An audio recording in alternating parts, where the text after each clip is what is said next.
బంగారు నిల్వ ఉంది. ఇందులో 1000 కిలోల బంగారు కిరీటం, 2.5 టన్నుల బంగారు కవచం మరియు వేల సంఖ్యలో బంగారు ఆభరణాలు ఉన్నాయి.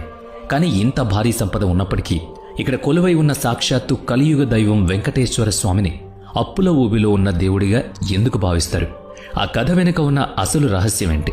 ఇది కేవలం సంపదకు సంబంధించిన విషయం మాత్రమే కాదు. ఈ ఆలయం అంతు చిక్కని, ఒళ్ళు గగురు పొడిచే రహస్యాలకు ప్రసిద్ధి. ఇక్కడ జరిగే కొన్ని అద్భుతాలు సైన్స్కి కూడా అందవు, మానవ మేధస్సుకు కూడా దొరకవు. ఇక్కడ విగ్రహం మనిషి చెక్కింది కాదు, అది స్వయంభువు, అంటే దానంతటా అదే వెలసింది అని నమ్ముతారు. గర్భగుడిలో ఎప్పుడూ ఫ్యాన్ తిరుగుతూనే ఉంటుంది. అక్కడ ఉష్ణోగ్రత ఎప్పుడూ 20 డిగ్రీల సెల్సియస్గానే మెయింటైన్ చేస్తారు. అయినా సరే ఆశ్చర్యకరంగా స్వామివారి విగ్రహానికి చెమటలు పడుతూనే ఉంటాయి. పూజారులు ఆ చెమటలను ఎప్పటికప్పుడు పట్టు వస్త్రంతో తుడుస్తూనే ఉంటారు. అంతేకాకుండా విగ్రహానికి గంధపు లేపనం రాసినప్పుడు స్వామివారి హృదయంపై అమ్మవారి